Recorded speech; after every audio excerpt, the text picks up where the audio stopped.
All right, we'll start with this from the AP. It says, the Vatican has defrocked an anti-abortion U.S. priest, Frank Pavone, for what it said were blasphemous communications on social media, as well as persistent disobedience of his bishop, who repeatedly told him to stop his partisan activism for Donald Trump.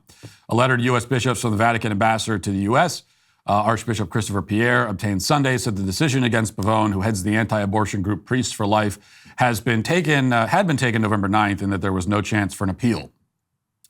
Pavone has been in conflict with the bishop of Amarillo, Texas, for over a decade over his pro-life and partisan political activities that came to a head in 2016 when he put an aborted fetus on an altar and posted a video of it on 2 social media sites. The video was accompanied by a post saying that Hillary Clinton, the Democrat platform, would allow abortion to continue, and that Trump and the Republican platform wanted to protect unborn children.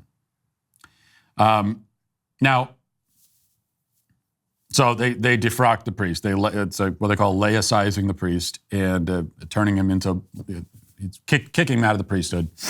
This kind of thing does not happen. I can tell you if you're not Catholic, this sort of thing does not happen very often. This is a rare step. And in this case, it's a rare step being taken against one of the most prominent pro-life activists in the priesthood. Not one of the most. He's the most prominent pro-life priest in the country. And they kicked him out of the priesthood. Now, first of all, to the extent that this stems from the video, which this was back 6 years ago, with a video where he had the aborted baby on the altar. From what I understand, first of all, obviously the baby was given a proper burial, and it also was not a consecrated altar, from what I understand, which is an important detail. This was an intentionally shocking act meant to show the brutality and horror of abortion. Now, people find this sort of thing unsettling.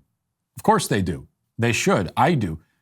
But when you're fighting when you're fighting an historic genocidal horror, the sort of thing that most people in society prefer to turn away from, then you need to shock them awake sometime. You have to force them to confront it visually. And there's always this debate in the pro-life community is like, to what extent do we show the victim images? Like, to what extent do we put that front and center? And there could be a conversation about the right context for that, but what is absolutely certain is that you cannot allow the victims to be entirely erased.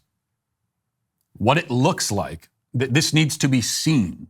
The visuals need to be seen. And you take any other example in history of people fighting against a genocidal horror, images were always crucially important because you can describe it all you want. People need to see what it looks like. And also keep in mind, these children are usually dismembered and then thrown out literally as trash into a medical waste dumpster. That's usually what happens. So Father Pavone rescued this child from that fate. It's very difficult to claim that what he did was somehow more disrespecting to the victim than the fate that child's body would have otherwise suffered, which again would be to be thrown out as trash. The point here is the opposite. It's to show the victim's humanity. And besides all that, how is this blasphemous?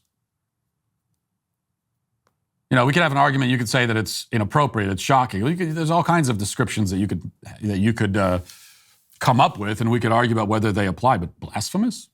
What's blasphemous about that?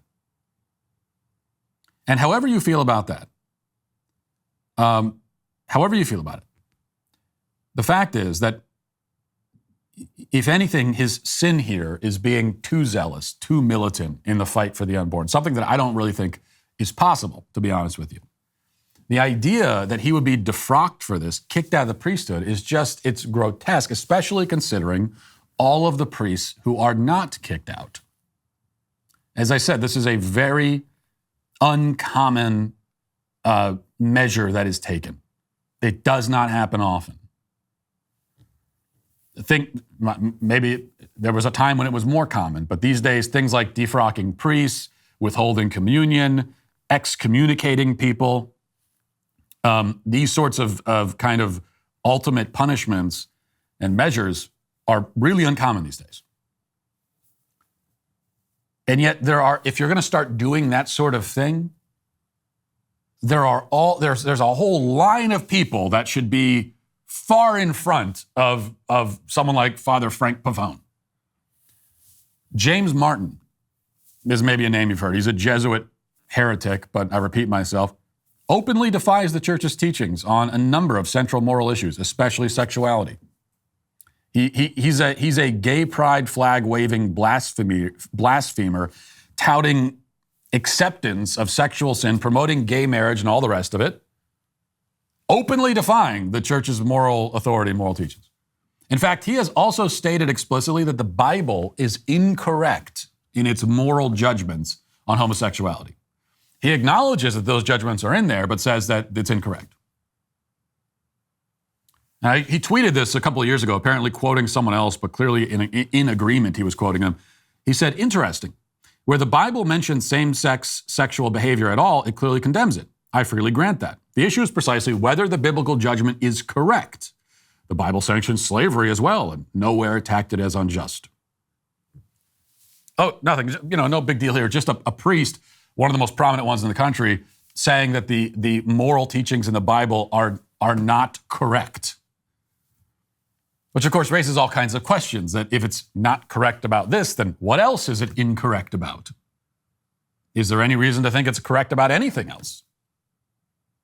You have just totally undermined the moral authority of the Bible. And as a priest, you have undermined the moral authority of the church. That's what James Martin is doing. Is he getting defrocked? Is he getting laicized? Not anywhere close. Instead, priests like him are taken and given positions of prominence.